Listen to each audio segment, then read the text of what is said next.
minangka nderek yu'addim sya'airallah jembarke siar agamane Gusti Allah. Pengajian niki bukti nyata nek masyarakat susukan guyub rukun kompak bersatu. Leres? Tanpa persatuan kerukunan kekompakan yo angel nganake siar agama nganggo pengajian. Leres? Tepuk tangan untuk persatuan, kesatuan, kerukunan, kekompakan masyarakat susukan. Hak kampung kok ora ono kegiatan babar blas. Yasinan raono, mujadah raono, ngaji TPQ raono, selapanan raono, pengajian raono. Niku wis gambar mesti wong sak kampung modele menungsane congkrah-congkrah. Ning aja ngomong. Yang kedua pengajian ini bukti nyata masyarakat susukan ya luman. Alhamdulillah. Lu nek ora ana wong luman ya angel nganake pengajian nggih mboten. Sak kampung jari wonge sugih-sugih, rumahnya saja megah-megah, mobilnya mewah-mewah, bandane kathah. Kok blas rotono kegiatan rano pengajian sugih ning sak kampung modele menungsane mesti cetil-cetil. Ning aja ngomong. Bu, nek pengajian ngeten ndak mbutuhke biaya, Bu? Kathah nggih. Nggo ditung harus mari to. Nyewa tratak, duit damel panggung, duit damel snack, duit sound sisteme, duit sotingane, duit rebanane, duit kiyaine, duit. Mbah, dadi jenengan mboten preso nek kula menungsa ta? Muga-muga bondo tenaga pikiran yang dicurahkan untuk pengajian ini dados amalan sholiham makbulan indallah. Amin Allahumma amin. Guyub rukun kompak bersatu masyarakat wonten ing susukan, lumane masyarakat susukan ngadani pengajian dadi sababiah panjenengan kula kempal sesarengan. Ya muga-muga lek ngumpul niki kumpulane wong sing melu siar ngluhurke agama Islam. Allahumma amin. Cara Quran Allah dawuh, dzalika wa may yu'azzim sa'airallahi fa innaha min taqwal qulub. Wong-wong sing nganake kegiatan, ngopeni kegiatan, dumugeni kegiatan. Kok kegiatane tujuane yu'adzim sya'airallah. Nganake pengajian, ngopeni TPQ, ngopeni selapanan, ngerawi pengajian. Tujuane cetha yu'adzim sya'airallah fa innaha min taqwal qulub. Berarti atine wong sing ngeten iki isih kepanjingan takwa. Alhamdulillah. Mongko mulya utawa menungso di hadapan Allah ki jan ra dipindhi bondo donyane, ora krana derajat pangkate, ora mergo ganteng ayune. Allah dawuh inna akramakum indallahi atqakum. Sapa wong sing paling mulya derajate di antara kita di hadapan Allah? Sing paling takwa. Ngaji bukti ati duwe takwa, kelawan ngaji bareng muga-muga dadi wasilah derajate mulya donya akhirat. Allahumma amin. Niat panjenengan tolabul ilmi, pengarep-arep kula muga-muga mangke pinaringan ilmu ingkang manfaat. Ilmu sing nuntun kula jenengan tambah enteng ibadah, tambah taat, akhiripun slamet bejo donya akhirat. Allahumma amin. Ngilmu manfaat niku titenane gampang, Pak. Kula wong Jawa dalile cara Jawa mawon nggih. Dalile ngeten. Ngilmu iku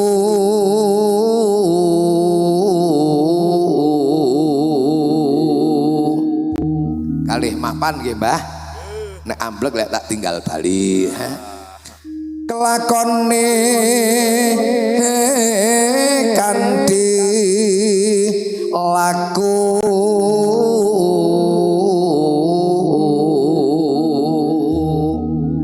pun kaget Pak nek mireng santeni kula nggih. Manci radi sae. Timbang rono sing ngalem. Saya Bu. Makasih. Sebelah sana. Saya Bu. Makasih. Ayo sebelah sini. Saya Bu. Al-Fatihah. Padha kowe mai tarep diangkat apa kowe? Ngilmu niku kelakon nggawa wong susukan Tegal Arum Kebon Sari Borobudur slamet donya akhirat ning sarate kanthi laku. Maknane nek wis bar ngaji, nek wis ngerti bareng-bareng dilampahi karo kiai kok ora basa. Dilampahi wekasih lawan kas tegese kas nyantosani.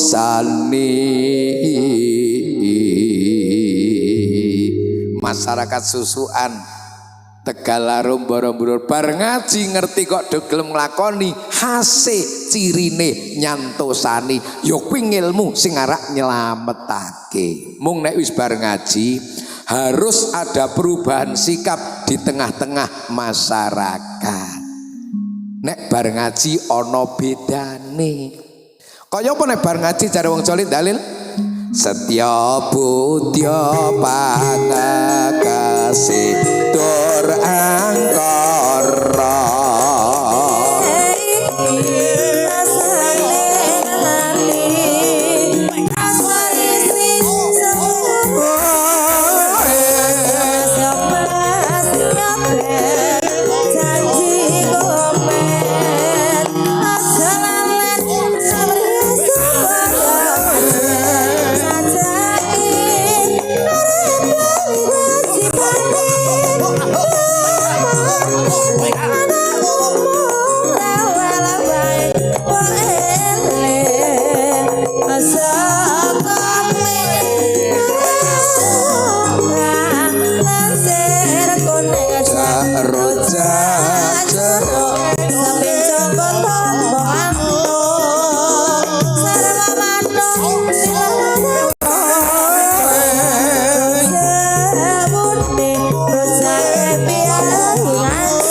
Anjrahing kang puspita arum kasliring samirana hamring.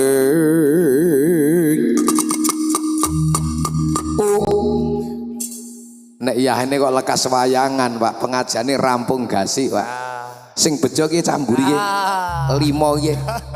Wong Jawane dalil gampang ditampa lho. Masyarakat wonten susukan Tegal Arum Borobudur nek bar ngaji 1 setya 2 budya 3 pangekese dur angkara. Setya maknane nek wis ngaji kon saya taat. Allahumma bar ngaji saya enteng jumangkah ngibadah. Allahumma amin. Bar ngaji saya enteng makmurke masjid musala nggo jamaah. Allahumma amin.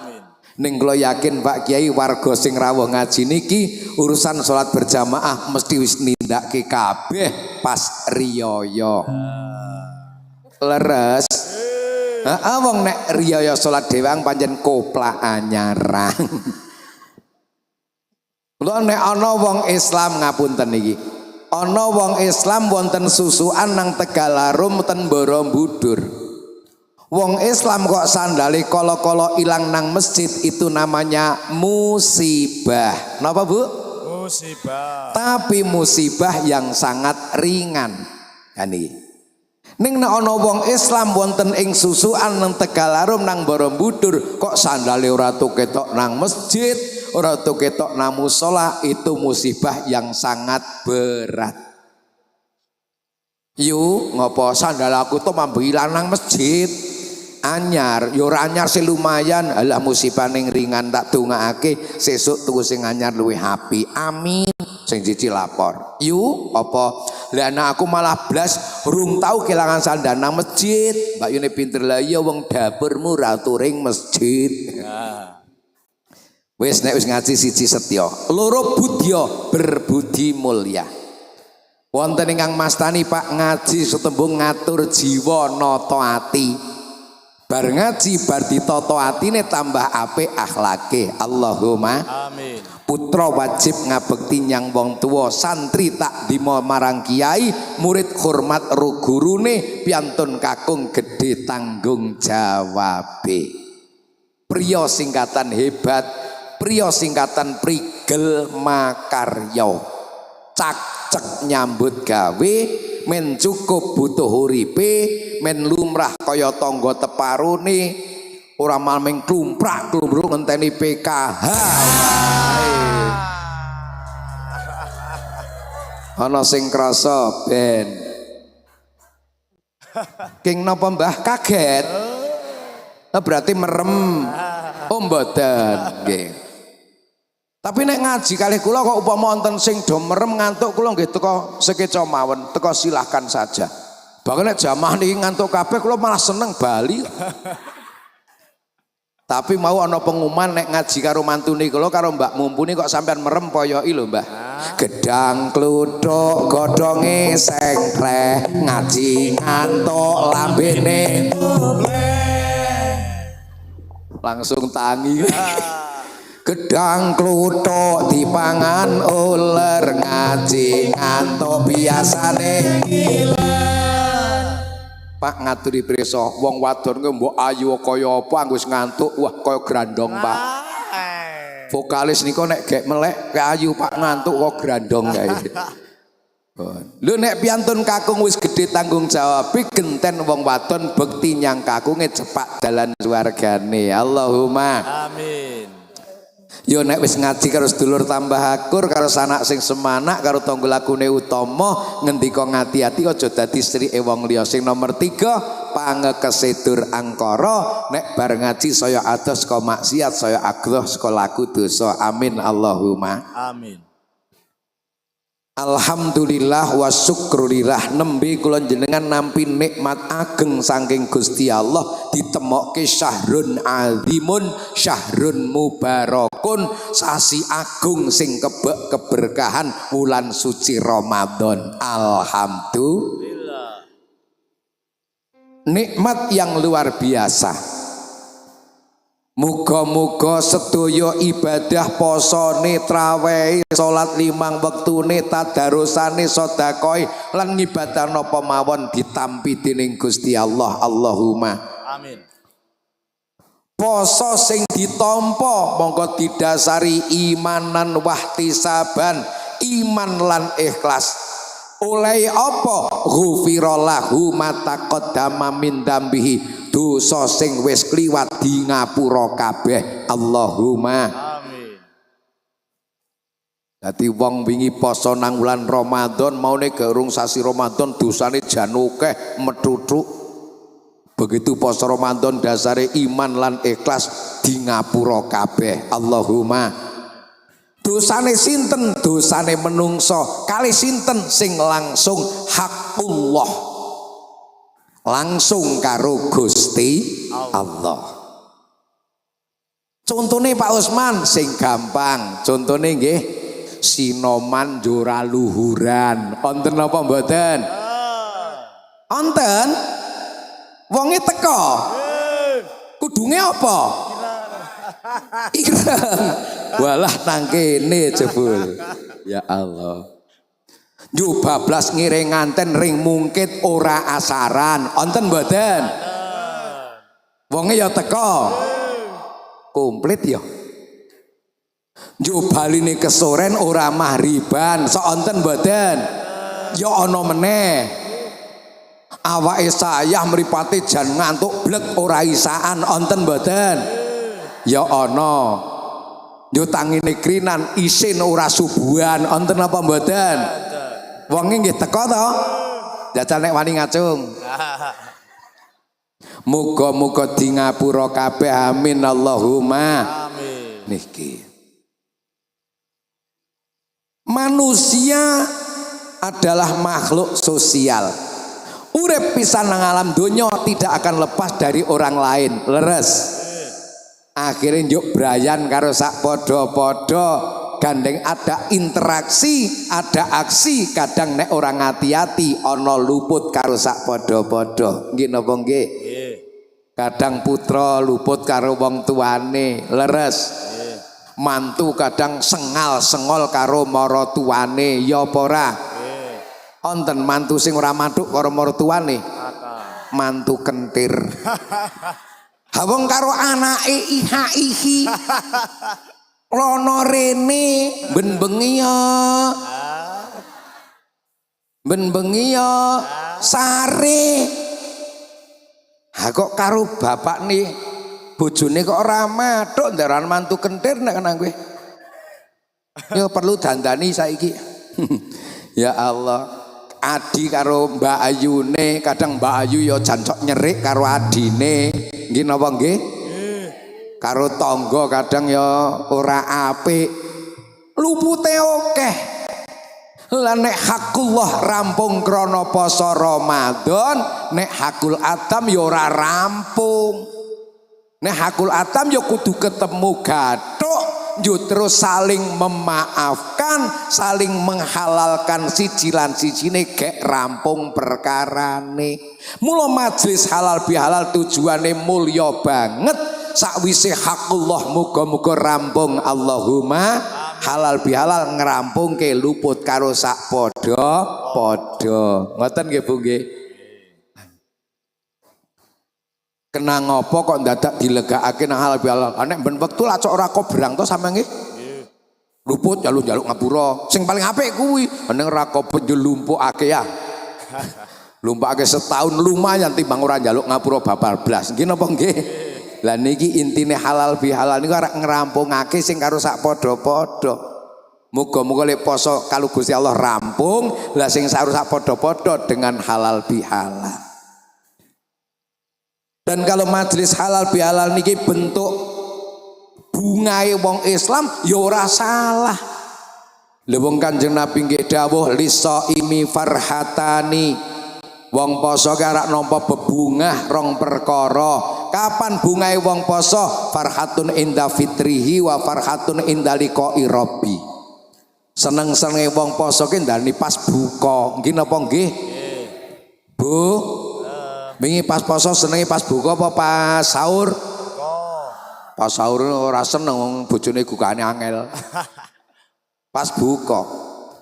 Wong poso mangsane buka mbok adep-adepane ora miroho mesti bahagia. Gini apa nggih? Adep-adepe ming tok teh manis, es buah, kolak, martabak, srabi, bakwan. Ora miroho kok tiri-tiri. Ya upamane adep-adep teh manis karo mendoan ki kanggo wong poso mangsane buka mesti bahagia. Bapak nih piye kirang 3 menit putrane jek mriki mun tak toto. Njuh, nduk ayo lek mangsane buka ayo. Buh, karo nyawang kolak karo clegak, clegu, klomat, lamet. Begitu mireng swara. Kepada kaum muslimin muslimat di kawasan Magelang dan sekitarnya, tibalah saat kita berbuat puasa. Semoga ibadah puasa kita diterima oleh Allah Subhanahu wa taala. Amin amin amin ya rabbal alamin. Wah, saking senenge langsung ngombe klekep.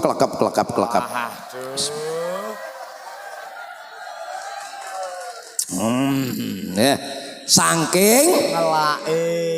Saking senenge kok saking ngelake. Ngerti ya sama gitu. Bu, nek ana wong ngaku poso kok mangsane buka tidak ada cerminan bahagia, perlu dicurigai. Ana bethekan uplek-uplek sarimi karo ndoko apa ora? Bapak nih apa kirang 3 menit mun tak toto putrane jek mriki tenang wae wis wareg. Sebab secara logika menahan lapar dahaga sejak fajar sodik sampai terbenam matahari. Srengenge wis sumurup entuk dahar entuk ngunjuk, sing didahar ana sing diunjuk ana kok mboten seneng nek ora wong kentir ora ana. Ketok nek ora poso. Lah buka niku wonten werni kalih. Buka harian tiap sore bahagia, lan buka kataman lumpuhan pirang-pirang sore. Wis menikmati berbuka puasa, wis seneng mireng swara Allahu akbar, Allahu akbar, Allahu akbar. La ilaha illallah wallahu akbar. Allahu akbar walillahil hamd. Sampeyan mantuk-mantuk tak terus aku protol dijine. Wong sing poso wis buka seneng mireng tekbir tambah senenge ucapane alhamdulillah rampung. Padha temanggung kok. Ya Allah. Hane ora poso ndak muni rampung, rampung bel gedes kuwi. Lah niki. Pomene piantun kakung Bu esuk-esuk wis siram resik, macak ndiding, sarung gajah duduk, baju koko anyar, pecis padimas, nyangking sajadah udut 76. Ya mul. Rokok 76 niku nyang ngapunten rokok goblok. Entes 7 kok terus 6. Encen goblok. Dijai mangkat sholat id kok semangat Jumas tuh poso. Nek jai sholat id kok Jumas mangkat tenang ae, aku wingi karo saiki padha ae. Wis padha warege wingi wis badhok ora konangan gitu ya. Masyaallah. Ini. Nah niki harapan iku lanjenengan ngoten niku. Dan kalau ini butuh rasa syukur halal bihalal ya pas Allah dawuh nang Quran. Walitukmilul iddata walitukabbirullaha ala ma hadakum wa la'allakum tashkurun. Dan setelah sempurna bilangan puasa kita wis rampung berarti wis sempurna. Walitukabbirullah nuli kula jenengan do ngegung-ngegungke asmane Allah. Musola nawang takbiran, masjid takbiran, TPQ takbiran, bahkan dalam perjalanan karo nyupir nek perlu takbiran. Lek takbir niku karena apa? Lek matur nuwun alam mahadakum ing ngatasé Allah sing maringi hidayah dateng kita sedaya. Bu, menungso ki saya sepuh, saya ampuh apa saya rapuh? Rapuh. Pak, menungso ki saya tua, saya rusak apa saya ora duwe daya? Saya sepuh, saya rapuh, saya tua ora duwe daya. Ewa semono tasih kiat poso Ramadan? Tasih kiat salat 5 wektu? Tasih kiat salat tarawih sak witire? Berarti faktornya bukan usia ning faktor hidayah pituduh saka Gusti Allah. Mboten Pak Osman ya mergo isih nom awur. Nyatane ana gagah pideksa rusane ra kira-kira madang entek-entek sego poso ora betah ana apa ora? Wonge jeh urip nengkelak mudiar esuk. Karena napa? Wong enom rusak kok ora poso, ora oleh hidayah. Niki atur pirsa. Kita masih ringan ibadah. Perjalanan ring masjid jamaah niku bukan perjalanan kaki tapi perjalanan hati. Kenapa nggih? Nek perjalanan kaki ku terus sing nom-nom kae dhisik, nyatane lempoh malah kok. Sing sepuh wis wotak watuk, jangka sepisan watuk ping 9. Kuat ring masjid mergo itu perjalanan hati. Sing nom lari tekan Borobudur kuat ning jandeng masjid ming tok 5 meter ora menyat. Ana ora? Bocah isih urip. Wis rabi porong. Muga mau nglintang ora payu rabi. Masya Allah. Mula Kanjeng Nabi paring wucal dateng kita sedaya awak dhewek kon tansah ndonga Allahumma inni as'alukal huda wat tuqa wal afafa wal ghina. Kon tansah nyuwun pituduh karo Gusti Allah, kon tansah dadi wong sing takwa marang Gusti Allah, terjaga iman Islami, syukur sugih aja bondo, sugih ngamal kebagusan. Allahumma niki wala allakum taskurun, lan awak dhewek supaya dadi wong sing do syukur. Allahumma. Maka halal bihalal hakullah rampung krana poso, muga-muga ngrampungake hakul adam, tondo syukur marang Allah men ditambahi nikmat ingkang kathah. Allahumma. Uga halal bihalal minangka bungahe kula jenengan wong pancen Kanjeng Nabi dawuh. Lah bungah yang kedua indaliqai rabbi. So nang akhirat kepanggih kalih Allah taala. Amin Allahumma. Niki. Para hadirin wal hadirat ingkang minulya. Anggarana cah nom kok wis do nyangkingi cething kok njuk gusar. Nggih pun niki wong mau ana pesan sponsor saka panitia. Nggih niki mangke badhe nyuwun amal jariah Pak Kiai di tengah-tengah pengajian. Terus mana tengah-tengah nang ngarep ya ora apa-apa aku ngono. Nggih. Bapak Ibu nyuwun apunten satemene kula nerasaken matur niki panitia badhe nyuwun nek onten sing tasih pinaringan rezeki longgar monggo badhe nyuwun amal jariah. Nek ora jaluki panitia jenenge tak jaluki dhewe tak ge pondok ngono aku ah. Ane ngal panitia wis monggo. Mbak-mbak monggo dari depan ya Mbak, jangan dari belakang, dari depan yuk terus gledhakake men ring mburi kono. Monggo. Bapak Ibu ingkang gadah harta mangrogo duwite, sing ora duit yang ngrogoh apane. Android ya ora apa-apa. Wah, iPhone malah luwih larang regane. Kene Mbak saka ngarep aku mau ya wis tak sediakake ra ketung 100.000 ya. Sholawat minta dana. Ya dana, ya dana, dana, ya dana, ya dana, dana, ya dana, ya dana, dana. Mari keluarkan dana. Salatullah. Rasulillah. Salatullah.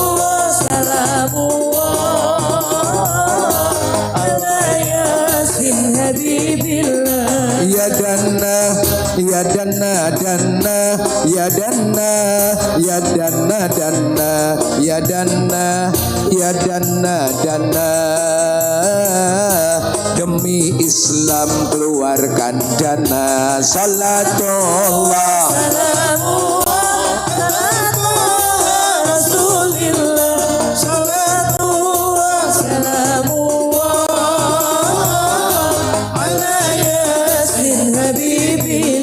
Ya dana, ya dana, dana, ya dana, ya dana, dana, ya dana, ya dana, dana. Gonola bala ngetokno dana. Salatullah.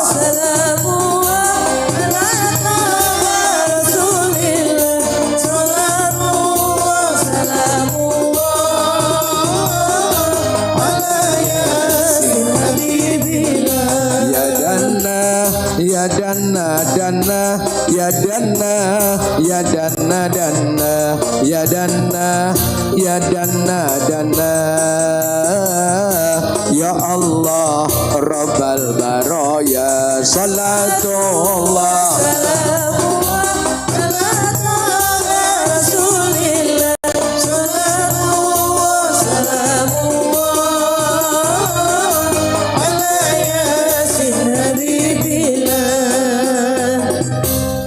Rampung mau dereng. Oh dereng. Sing nang dompet buka dompet. Sing nang kendit uculi kendite. Aja Mbah. Sing ora nggawa nyilehkan. Nanging sesuk dibelekake. Salatullah salamullah ala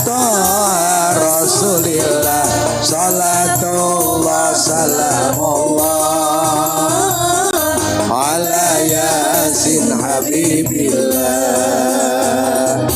Sing sedekah tak dongaake usahane akeh badine. Bangun pelendungan seru. Amin. Bakul son ya muni amin ning ora sedekah. Oh wis. Sing lanang cepak jodone, sing rondo akeh bojone. Rondo akeh bojone. Rondoke akeh sabare ngono lho. Sapa ngerti yo bar sabar yo ana sing ya. Pun Bapak Ibu ingkang kita mulyakaken wau. Dadi halal bihalal niki wau nek hakullah rampung krana lik poso Ramadan, njur hakul adam rampung krana halal bihalal, njuk minangka tanda syukur lan bungah kula jenengan sedaya. Yo muga-muga bar niku awak dhewek melu nyekeli oleh hikmah lik bodho. Allahumma amin. Lah bodho niku kanggo sapa? Laisal aid liman labisal jadid, innamal aid liman ta'atuhu yazid. Bodho iku ora kanggone wong susukan sing anyar klambine, anyar kerudunge, anyar gamise, anyar sarunge, anyar cet omahe, anyar meja kursine, anyar bojone. Ane ana to. Bodho iku ora kanggo wong susukan sing tirik-tirik jajan nang mejane, komplit rotine, kebak toplese, mutur untuk cacinge, remuk widarane, mlempem semronge. Innamal itliman ta'atuhu yazid ning bodho ki kanggone sapa? Wong susukan Tegalarum, wong Borobudur sing wingi penataran sesasi nang wulan Ramadan, nang sasi Sawal saya mundhak taate, saya enteng ngibadahe. Allahumma amin. Niki Bu, wondene wingi pas bodhone teko kok iso nyandang anyar ya disyukuri. Alhamdulillah. Nggak cah cilik-cilik acok nembang baju baru alhamdulillah tok dipakai di hari raya, tidak punya tak apa-apa, masih punya seragam muslimatnya, badan gak muslimat malah porem, opor ayam alhamdulillah tok dimakan di hari tidak punya tak apa-apa, masih punya sambal goreng. Alah wong sing paling penting mundhak taate kok. Allahumma amin. Iki njur kula jenengan sedaya pengarep-arepe wingi poso. Wonten Al-Quran surat Al-Baqarah ayat 183 cetha tujuan akhir poso niku la'allakum tattaqun, nggo ngundhake pangkat, ngundhake derajat, muga-muga dadi golongane wong sing muttaqin. Allahumma amin. Kenging napa? Krana teng Quran disebutake sing dicawisi swarga. Swarga sing ambane ardu has-samawati wal ardu, pindha lumahing jagat tengkurbing langit, sinten? Uiddat lil muttaqin. Dicawiske wong Tegalarum, wong susukan, wong budur sing padha takwa. Berarti wong sing poso la'alakum tatakun menawak dhewek ya termasuk wong sing cawisi swarga. Allahumma amin. Njuk wong takwa sing cawisi swarga wonten cirine ana kaya apa? Alladzina yunfiquna fis sarra'i wad dharra'i wal kadhiminal ghaidha wal 'afina 'anin nas wallahu yuhibbul muhsinin. Wong takwa takwa sing cawisi swarga ana cirine diantaranya dheweke gelem infak. Kapan lek sedekah lek infak fisaroi wadharai, baik di waktu jembar utawa rupa, bungah utawa susah. Waktu rupa contone bodo kurang 5 dina butuhane jan akeh niyagane rami raha garwane nimbali makne nggih rene maju nggih. Alhamdulillah aku entes nyambut gawe tak gunggung seminggu lek makarya hasile oleh semene rezeki peparingi Allah lumantar lek aku nyambut gawe nyoh sampean pinter lek gula wentrah lek ngigoake men cukup butuhe men anak do bungah kaya kanca kancane. Garwa putri jawabe indah sekali. Alhamdulillah Pak, matur nuwun. Sok ngoten mboten Bu? Masya Allah, tak konfirmasi karo kene. Jajal tenan apa ora? Rikala wong wadon diparingi nafkah kok ngucap alhamdulillah loro matur nuwun. Alhamdulillah bentuk syukur kepada Allah sang pemberi rezeki, matur nuwun bentuk terima kasih pada suami sang pencari rezeki, maka pintu surga luas dibuka semua. Alhamdulillah. Neng nek muni alhamdulillah matur nuwun. Pak nek model wong susuan Tegalarum termasuk Kebon Sari bareng nggih. Mbah manten bareng lak priso. Nah, pas diwehi nafkah ndak muni alhamdulillah matur napa mboten Pak? Mboten. Mboten. Oh, kamu ketahuan. Wong wedok dine nafkah malah ini ha kok semene hendak cukup ngeregan wis mundhak kabeh mbok mikir langsung lawang swarga tutup rapet neraka dibladah remuk ngono kae iki. Mula ngesuk sepira wae nek garwa paring nafkah alhamdulillah matur nuwun. Takon ngapalake Pak? Ngesuk titeni. Masya Allah. Wis kono mangkat blonjo mangkat kondur langsung. Kok wis rampung lek blonjo sampun priye cukup mboten. Ora cukup turah. Duh, turah piro? 100.000. Aku iso entak turahake kok. Arak ki apa? Kok damel napa nggo jenengan gembol 20.000, kula 20.000. Anak-anak nyepuluh mangke gawe ngisi amal jariah pas salat riyaya. Mantap.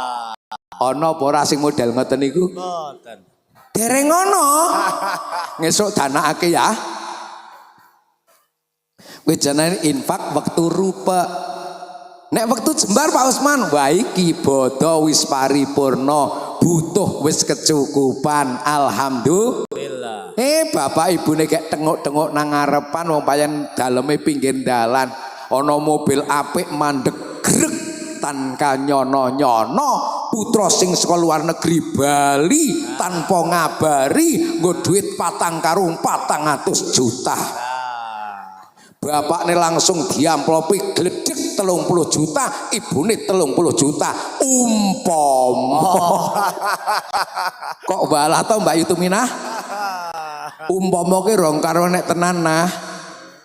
Umpama bapak ibune rembugang, makne pripun piro dibuka 30 bapakne kok padha.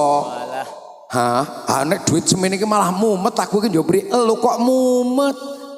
Pengembangan masjid kene iki arep tuku baturang ya melu-melu. Aku 5 juta, bapakne 5 juta, nyepuluh. Ha isi turah sing 5 juta, aku 5 juta, 5 juta gawe tuku semen kirimke nang Usman Ridho. Wong gek bangun asrama Pondok Putra. Cocok kuwi. Ha berarti sih 30 juta, 30 juta. Gawe apa? Untuk happy di Tegalarum. You know, oke. Kuwi jenenge infak waktu jembar. Wong waktu rupa jembar rupa gelem infak termasuk cawisi swarga. Allahumma amin.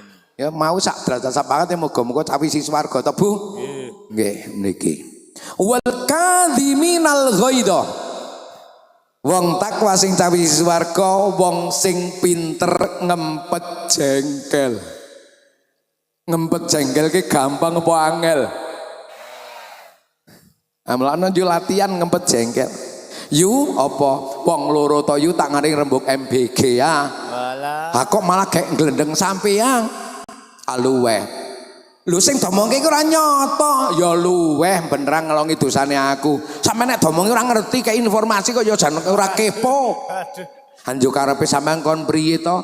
Umpama wong loro kok ngaku luput ring aku njaluk ngapura urung nganti mlebu omahku wis tak ngapura lupute ya. Walah. Mantap. Ana apa sing ngoten iku? Kok ya nono ya?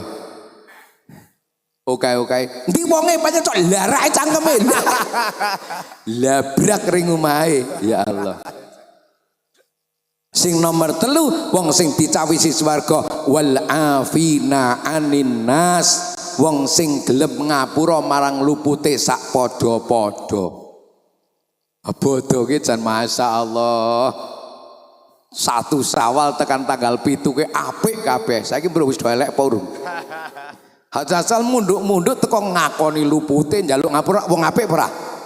Wong apik sing dijaluk ya padha-padha ku jan macet ya Allah. Memang Kanjeng Nabi dawuh kullu bani adama khata'una wa khairul khata'ina at-tawwabuna.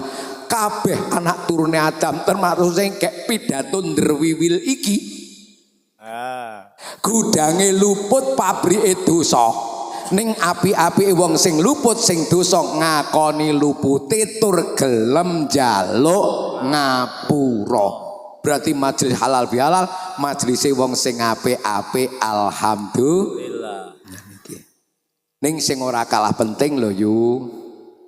Ora mentok ngapura-ngapura nang silaturahim, kosong-kosong ora. Nerusake ibadah nang bulan Ramadan iki sing rada angel. Rada angel. Jajal wingi nang bulan Ramadan do jamaah, saged ta? Bacaan badan tekan jamaah. Ini nang bulan Ramadan nang musala ana tadarus Quran, nang masjid tadarus Quran, bahkan di rumah-rumah penduduk tadarus Quran, mbak sambutan niku nek tadarus dilangsungake padha leren. Lah, mula monggo khususnya lek makmurke masjid do jamaah, lek makmurke musala do jamaah, niku sing perlu sing tadarus Quran ya diterusake nang sasi Syawal. Allahumma amin. Ya nek ora iso ngundhakake ning istiqomah ngamal apike Allahumma amin. Amin. Niki linangkung nang kahanan sing kaya ngeten ya Bu ya.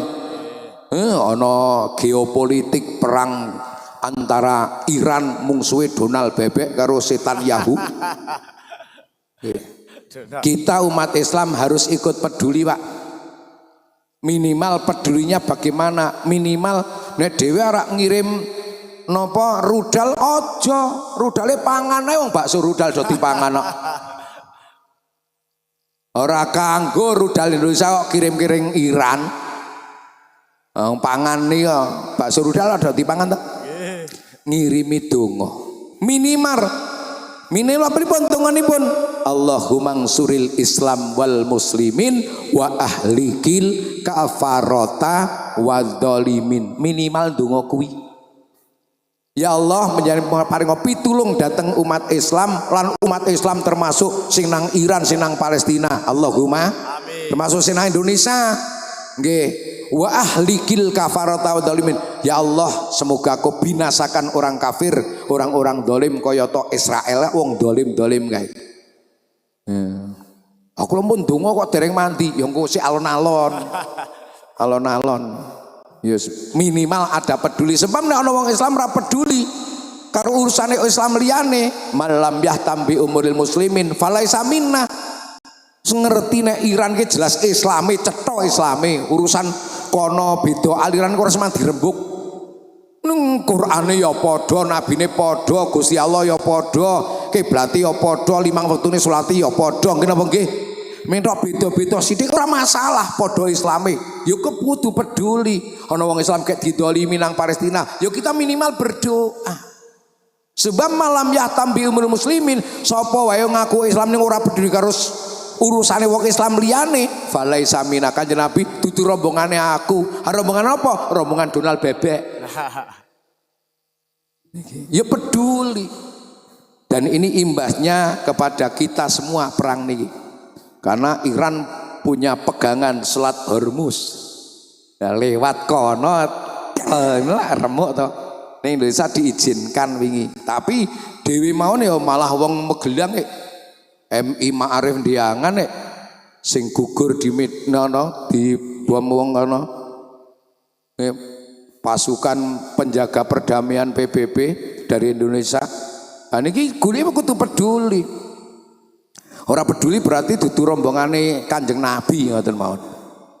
Dan ekonomi otomatis ning ya ora semang kuwatir wong Gusti Allah ke sugih. Innallaha ghaniyun 'anil alamin.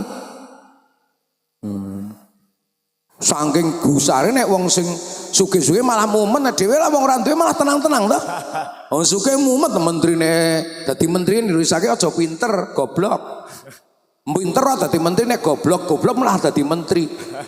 Menteri nganjurake mohon karena dunia seperti ini imbahnya ekonomi untuk bahan bakar, mohon ibu-ibu kalau masak sudah selesai kompor dimatikan.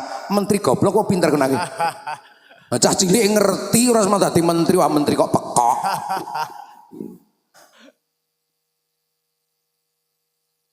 Nah, saiki Pak Lurah kon tototen Pak Lurah ora patek ora nang desa. Bupati saka omah kan kantor kon naik sepeda ontel, gue sepeda ontelnya kon tuku pemerintah ora kacek, larang sisan, gue malah kon lari, oke bupati mati nom iki, nah, kesayang, ora kira-kira, kadang-kadang saya gini pejabat itu aku tuh pinter, goblok itu mas dadi nih, orang mikir kayak lah niki, bila monggo, nek dewe ngoten anane meng. Bismillah nek cara Allah yarham Mbah Ki Ilyas Kalipaing penak salat ngaji nyambut gawe salat tandane Islame ngaji ngilangi kok bojone bodone nyambut gawe nolak melarat. Sair kepenak sange Allah yarham Mbah Ki Ilyas Kalipaing Pondok Pesantren Fathul Mubarak. Sair penak wong Islam ki sebenting salat, ngaji, nyambut salat tandane Islame, ngaji ngilangi bodone, nyambut gawe nolak melarate. Sireng-sireng ki bejo donya akhirat. Allahumma amin. Lah sing mboten kalah penting wau tak aturke. Nggo salat 5 wektune dijaga. Syukur kanthi berjamaah. Yo gandeng kondisi kaya ngeten karena geopolitik global seperti ini, imbahnya ekonomi, mulai yo ayo tambah lek sumeleh marang Allah Taala. Pak Usman, kula nek jan kon sumeleh khusuk marang Gusti Allah niku urung iso, yo nyepak marang wong sing cepak marang Gusti Allah. Mbah Ki kok ajek mujahadah teko dereki. Awak dewek dongan lurung patek mandi bagian donga dhewe amin amin karo merem mandi kena wae kok nggih napa nggih wong wis ana sing luwih cepak dhewe nyepak angel banget yo nyepak karo wong sing cepak marang pengirane. Allahumma amin. Oh nek ngono wong nek pengen mulya lho kudu rekoso Pak Usman kit biyen sareng kit biyen dene wis ngerti. Yo nek cara nang lakon wayang tak gawake wayang barang kaya nang lakon Pandu Swarga. Wong nek pengen golek swarga mesti akeh godane, wong nek pengen mulya kudu gelem rekoso.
wirah ingkang puspita arum kasliring samirana hamre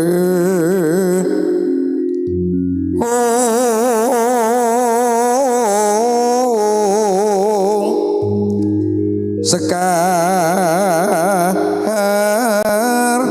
kadung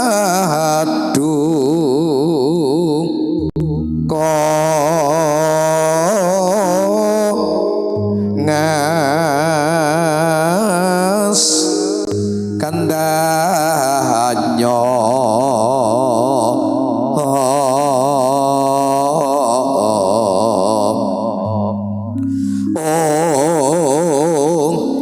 maweh raras renaning driya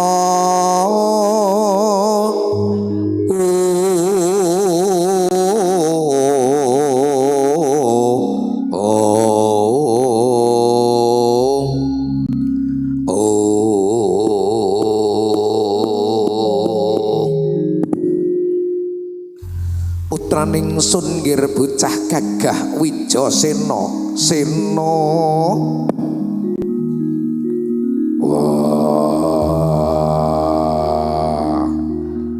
Kunti tali broto ibuku apa nyaket marang Kanjeng Ibu adoh awit caket sun raketake semono tresnaning wong tuwa marang putra najan to anakmu Wijasena atine bungah awit wong tuwa sing kaya tresnane marang anak-anake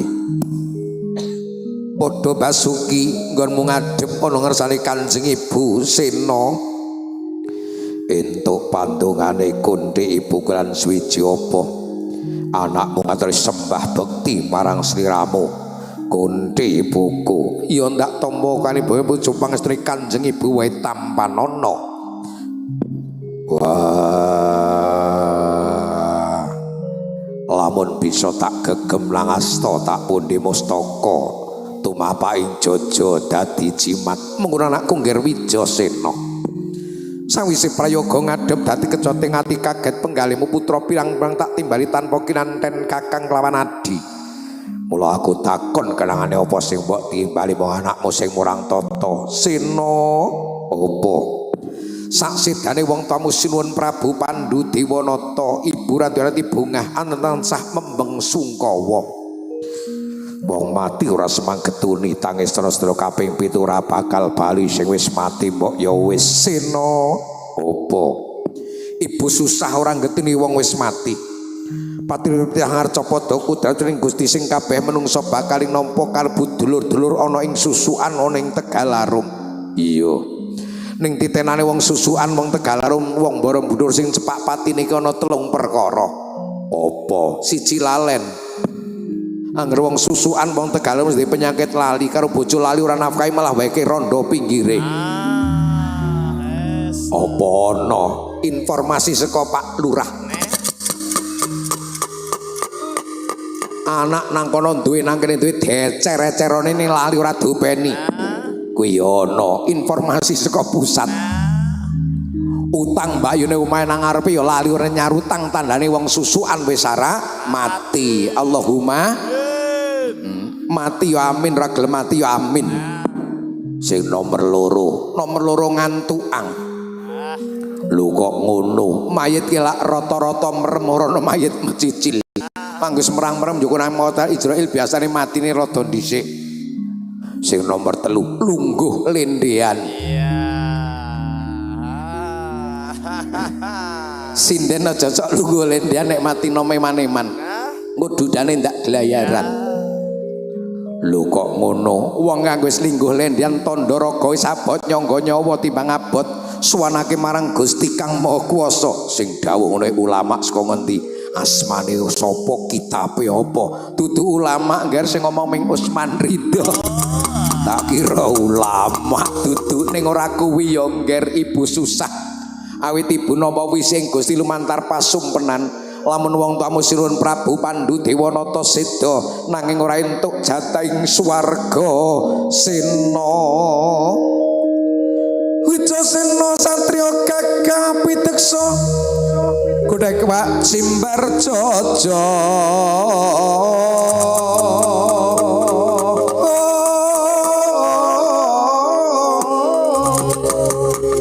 glereng lamun angunantika pindha glerenging Simalodra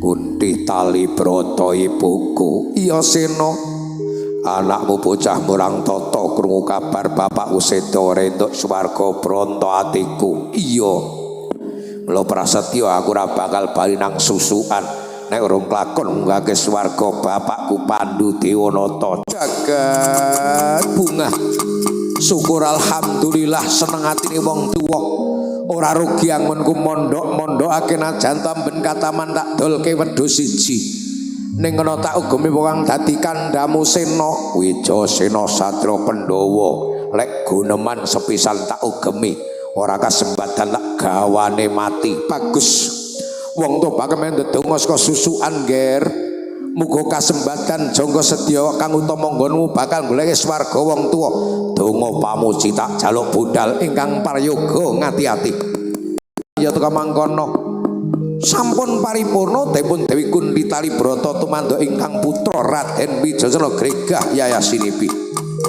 kesahipun Raden Wijasena mun katungga swan sang guru Begawan Durna wonten ing kapandhitan Sukalima Resi Kumbayana najan Raden Wijasena bocah murang tata swan guru mboten nilar Subasita tinom samlamun lamun Cinandra Laken Wijasena liah utang tanpa larapan sing sayang sing ngono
pangandika ngudar ngelmu kang sanyata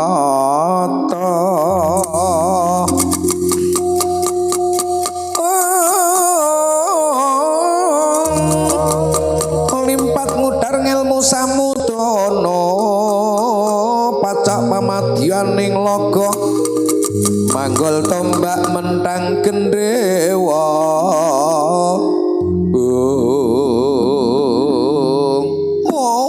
walah lole kondok blagudis manyar-manyar selikur dina gamel komplit gantil bututi henel ora sisip kon kuntulu praptaning Wijasena ngger padha pasuki anak muridku ngger Wijasena bener wae kang dadi dawuh Durna bapakku Wijasena sing teka entuk dongamu lan swiji apa anakmu ngaturi sembah bekti marang sliramu Durna guruku walah lole kondok blagudis manyar-manyar yo ndak tampa ngger bekti lan kang bapa tampanana pundi mustaka tumapak jaja dadi jimat mengkono sawise prayoga ngadhem menawa wigati apa ki dadak gedarang-darang ning susukan Tegalarum kene bakal takon apa ujare mbok bakul sinambi wara kabar ndak tampa saka ibuku Kuntri Talibrata bapakku seda ora entuk swarga ki bener apa ora Durna bapakku coba sawangen ning kaca pasanmu walah lole kondok blagudis manyar-manyar ndak sawangen kaca pasan nyilir mak lampir biyen malam Senin nang Dosi Arya Maryatun nonton Juwaria wong Atemi Nurul Mbak Yusolika Mbah Urip Mbah Urip nanti bener lamun Sinuwun Prabu Seda ora entuk swarga ki pancen bener mula aku takon anak pengen bekti marang wong tuwa sing wis seda goleki swarga bisa apa ora anak pengen bekti marang wong tuwa sing wis seda goleki swarga bisa apa ora ngono iya aku NU ora NU nek NU bisa nek liyane mbuh aku dudu rombongane yen ngono bisa apa sanggane rawi-rawi rantas malang-malang butung aja meneh menungso dewa tak singkirake bagus yen pancen sliramu pengen swarga wong tamu sing wis seda anakku ngger Kirna kok Kirna Sena kuwi bojone Pariyah Perembulan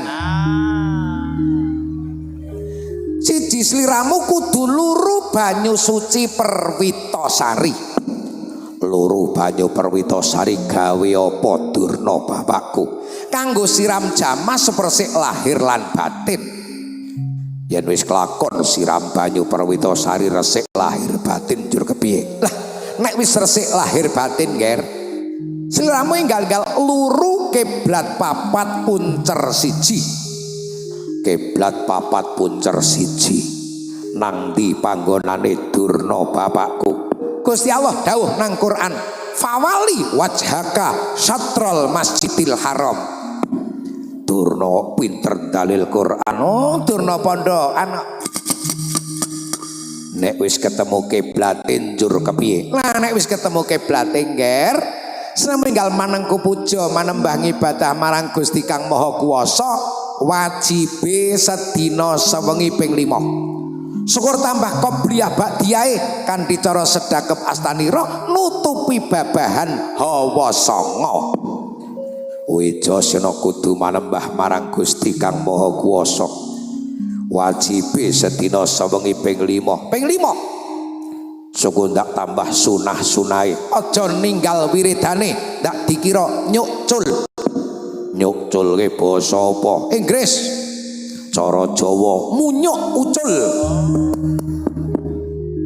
lho kok ngono Imam Abdurrahman As-Saqafi dawuh malam yakun fi wirdun fa huwa kirdun artine apa matur Pak Ki Ramadan aku tak ndarani gawe-gawe mulai dijawab sapa ngerasa wiridan monggo dheweke kethek lho kok ngono aku rong to weruh kethek wiridan padha berarti nek ora wiridan kethek anggonku manembah kanthi sedekep tanganku nutupi babahan hawa sanga sing tak takokake babahan hawa sanga ki pratilane apa bolongan hawa cacahe sanga dumraganing jalma menungso ora tutup nganggo ibadah gedlarung tuminta angkara murka menungso maksiat ming gara-gara bolongan hawa cacahe sanga cara wong susukan wong Tegalarum kok buntet-buntet mesti ora ana maksiat iya ning ora ana mana nang apa abuntet Yuk bolongan hawa cacai songoke pratelane apa? Pratelane tutuk siji. Iya. Irung loro bolongane ditung 3, mripat loro 5, telingan loro 7. Sing loro goleki dhewe. Kapan? Pas adus. Mbok golekake prek. Kayak ngaji kok prek. Lakune dono ngono ngeyel. Anggonku manembah ngibadah gawe apa? Minta jatah ing swarga. Bocah murang totong nek ndonga apa dijabahi. Aja kuwatir, Nger. Gusti Allah kendat kang welas asih tanpa pilih kasih. Ora perlu takon Mbak Yusulasih. Sopo bojone Jaswati? Monggo wis ngendika nang Quran, ud'uni astajib lakum. Do nyuwun sira marang ingsun Allah, ingsun mesti bakal ngijabahi pada matiku. Takon sak perkara nang ndi panggonane Bayu Perwitasari telenging samudra adoh tak oyak cedhak ya tak gayuh pamit budal wong tuwa ndedonga nger saka susukan kasempatan Joko Setya kang utama ning sadurunge budal nek nglak wedange dombe dhisik ya tak ombene.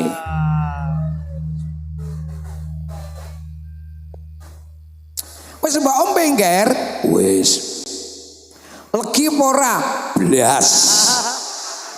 Wedang putih kon legi mbok njajal tegane musik.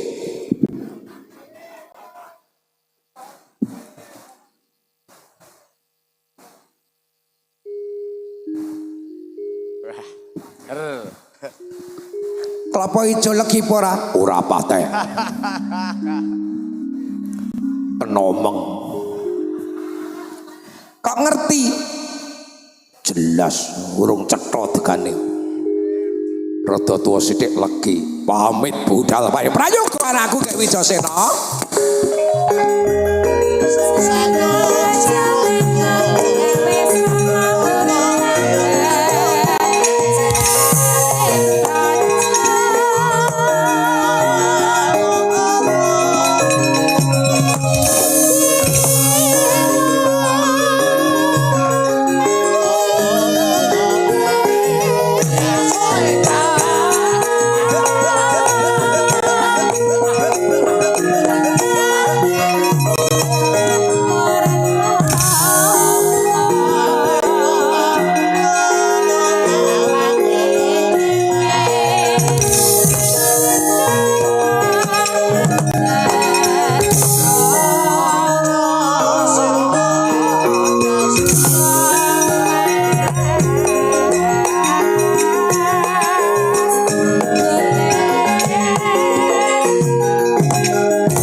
Jagan turut susuan tekalarum sapa Sadra Panenggaing Pandhawa Wijasena aranku lakuwe sapa tepungake aku kang aran Ditya kala Dajjal laknatullah sapa Ditya kala Dajjal laknatullah buta jenengane aneh buta anyar tukul tahun 2026 jagan turut susukan dia apa ngetutake jangkah sikil kerjati hati tekan tidur urusanmu. Sengak jawabannya. Kowe nek karo Pak Kiai pernah apa? Penderek. Karo Pak Lurah Tegalarum bolo. Manten Kebon Sari ya nderek.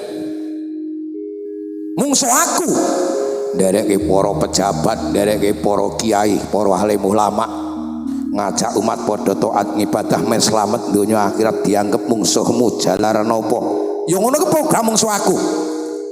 Tak takon nang negara iki ana balamu ana mungsuhmu apa? Ana. Sapa balamu, sapa mungsuhmu? Mungsuhku pejabat sing jujur, sing adil, sing mikirke sejahteraning rakyat. Pejabat mungsuhku. Balamu sing badhok duwite negara nguntal duwite ngrayate termasuk rebutan MBG kaya balane aku. MBG ke korupsi berjamaah.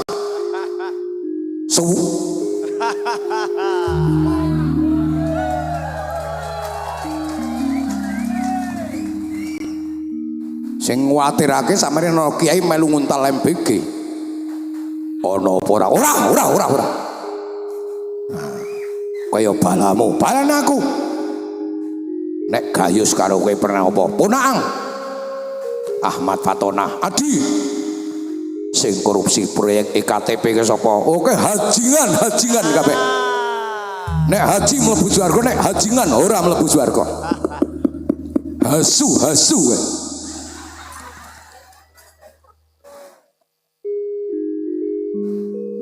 Ora entuk muni ngono. Oh, butoke bebas. Butoke sak karepe dhewe. Ana kiai muni hasu ora oleh. Sing entes muni iki sapa? Buta. Ana kiai ora entuk. Nek kiai aja hasu, apa segawon, ngono lho. Kaya balamu kae, balane aku kabeh. Aku bakal golek swarga wong tuaku sing wis sedo. Anak saiki mulya nang susukan, mulya nang Tegalarum, sing rekoso dhisik wong tuwa, sing labuh dhisik wong tuwa. Saiki wis sedar tak goleki swarga aku balamu apa mungsuhmu? Mungsuhku. Kowe gelem minggat ora? Ora minggir. Ora mikir idal. Wah, kopok ketemu ya.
Samyor kang lintang kumedhap wayane kiai lak ra dicepet to.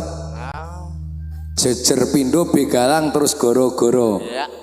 bar gara-gara jejer pisan maning terus pamit ya kowe. Di desa Nyamadya Ratri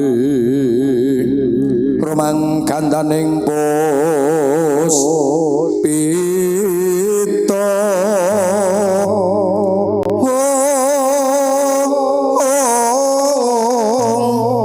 sang Dwijawara amrengang lir swaraning madu branta lir swaraning madu branta manyung samsarine kembang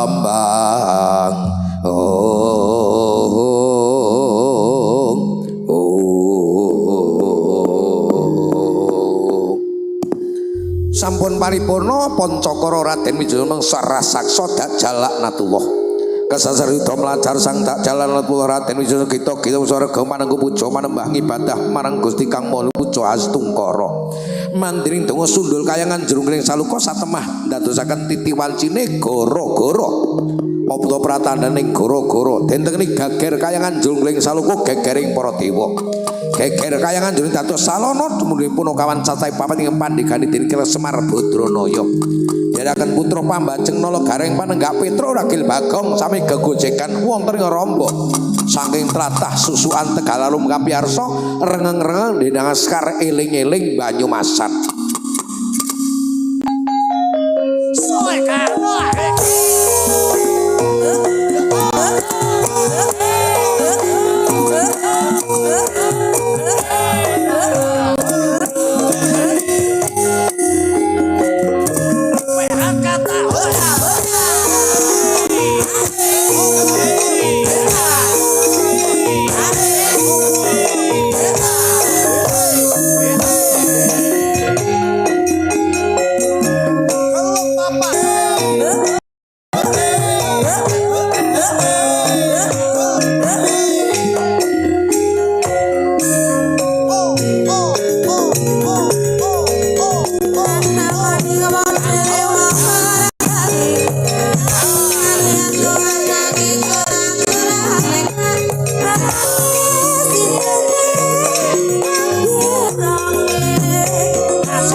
Kong ubuke.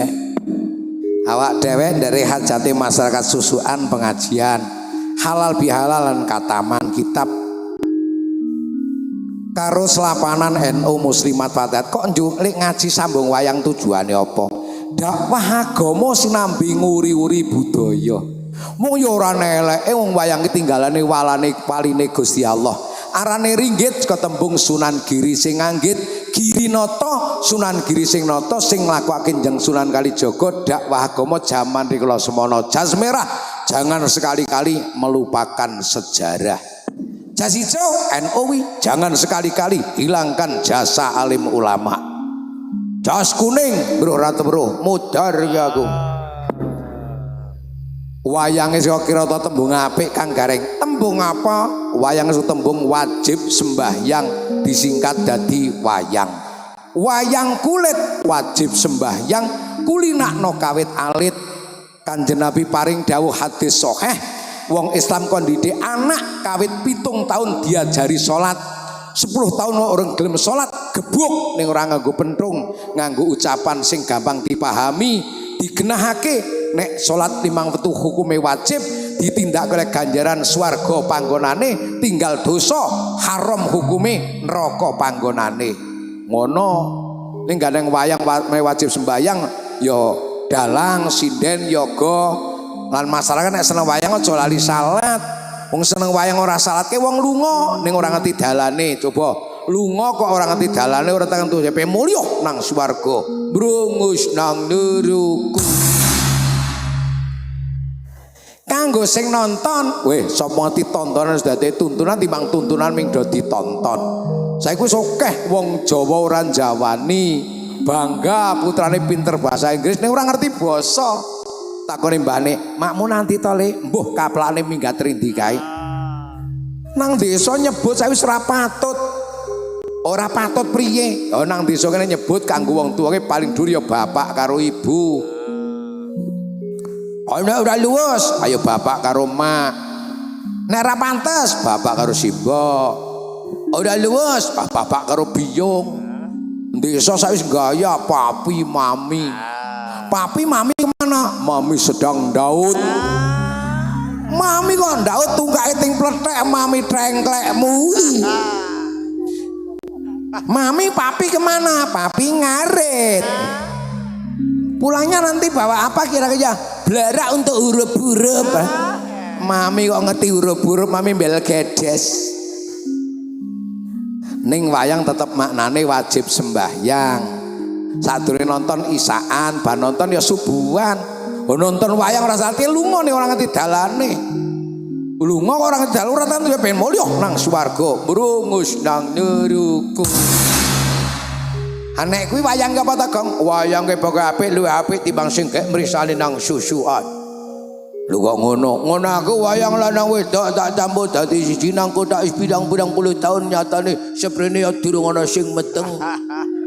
Wayang kon meteng yen apa kowe? Anek sing dicampur nang kamar dadi sila nang wedok menungso dadi apa, Gong? LKMD lamar gari meteng dhisik. Nene wayange apik, Gong. Apik, Truk.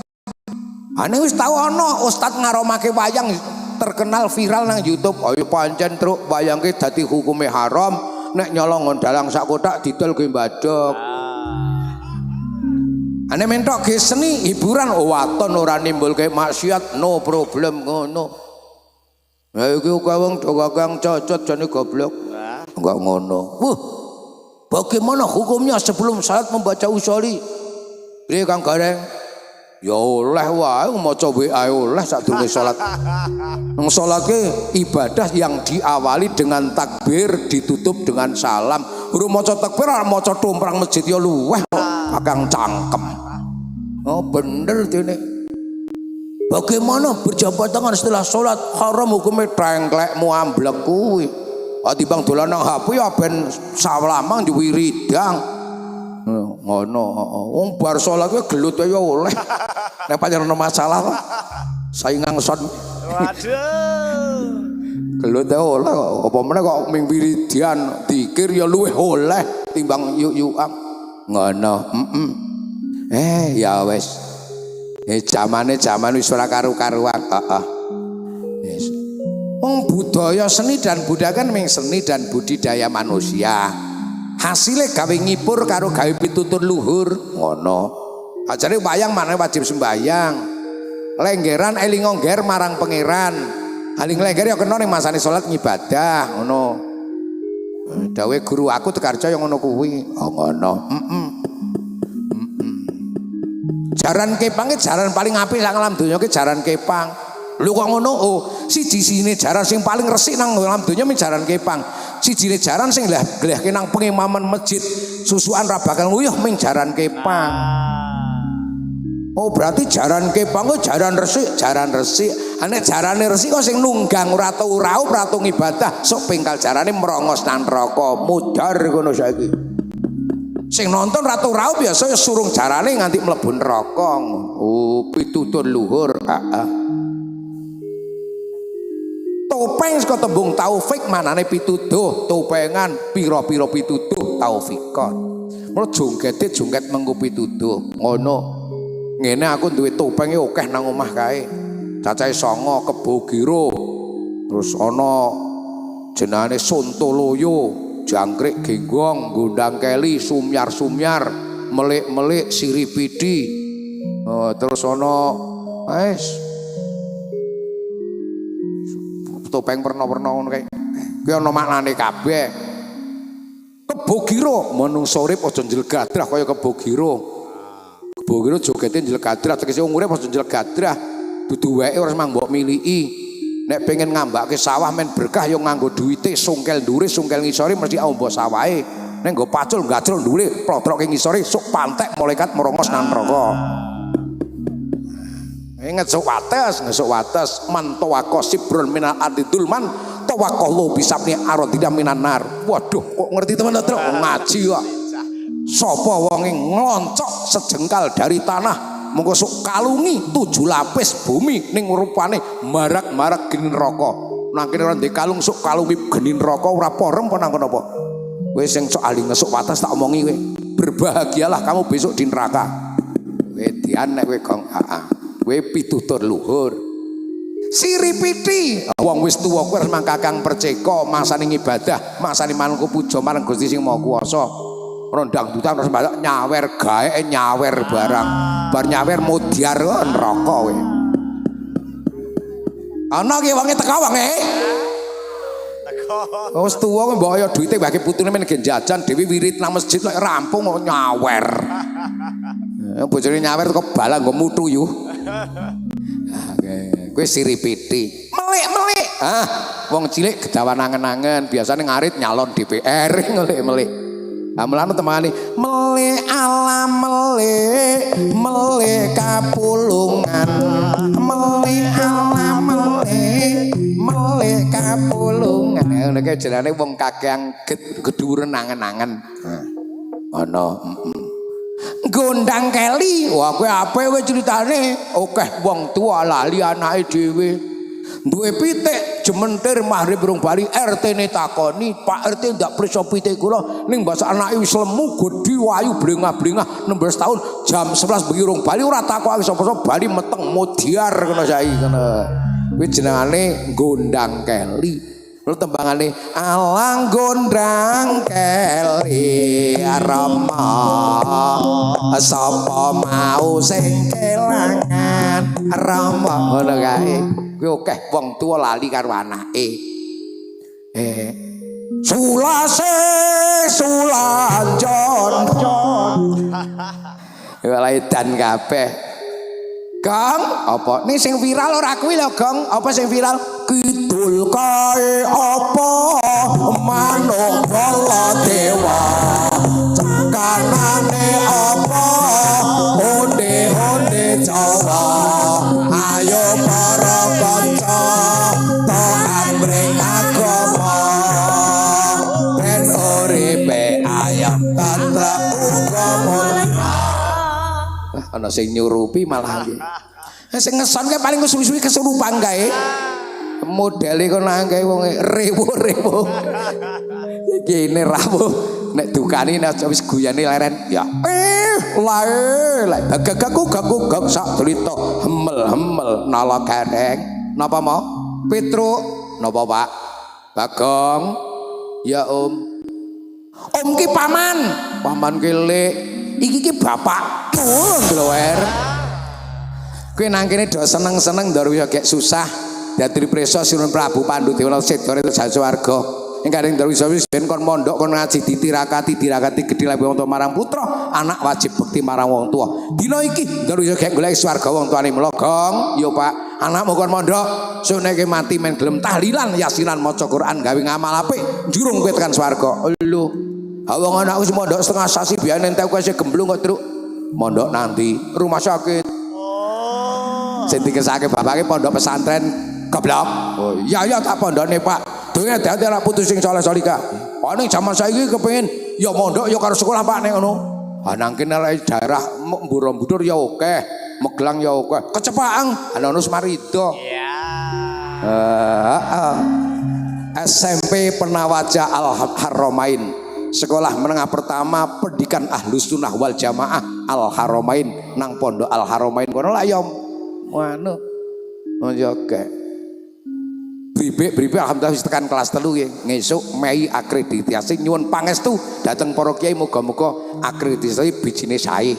Allahumma insyaallah niki akhir Syawal badhe mbangun asrama Pondok Putra. Dongaaken mawon mboten usah njaluk duit ning njaluk dongane. Wonten ana nyumbang ya alhamdulillah. Ning orang tak jaluk-jalukake. Nah, nenek sing sekolahan pengen jaluk aspirasi barang nek mumet. Nenek pondok ora, aja ora entuk. Nek sekolahan krana ana ujian barang dadi jalukake negara barang nek pancen ana ya ora apa-apa. Nenek sing pondoke jan ra entuk. Malah Mbak Mumpuni, "Mbun Pak nek pondoke tak dolke sarung batik mumpuni mawon." Batine damel bangun pondok cocok kuwi ngono. Ning kok urung ana sing nganggo nang kene ya. Ya ngesuk nek Kataman Garjo meneh. Wes Petro, apa Pak? Awak dhewe arane puno kawan, puno pono, pono maknane ngerti kawan kanca, kanca sing kudu pangerten. Jam pira, Truk? Pun sonten, Pak. Yo. Masane ngono. Bapakmu ya kek rada akeh acahane. Ngono. Nah, mau ngaji teng pundi, Pak? Maesuk nang Karen Surajaya Candi Mulya. Saiki sowan nang Susukan Tegalarum. Makin dalu bentingan Parimono Mungkit. Laris ya, Pak? Oh, laris. Nek karo mantune laris apa? Oh, padha larise. Iki mauntune maesuk ana ing Ngadi Gunung Windusari. Ha iki bablas jarine mau dikira aku ora ngaji, apa badhe ndak pundi. Aku ngaji nang Borobudur. Oh, rostone mboten ngaos. Ah terus nggo sowan Mbah Nur Watu Congol sampean cah loro do sowan kono. Salam takdim saka Bapak diaturke Mbah Nur. Nggih. Terus monggo bengi Bapak ngajeni wonten Bantul, Pak, wonten serandaan. Aku wingi bengi wis nang Pajangan wis gentenan. Lah raise tak padha ta? Ha ning kayane sangune akeh kono. Ayo takoni ae to. Ayo mbok menawa mergono kaya kono aja kaya kuwe ya lah. Ayo dereke nduk kesempatan monggo Pak. Ayo.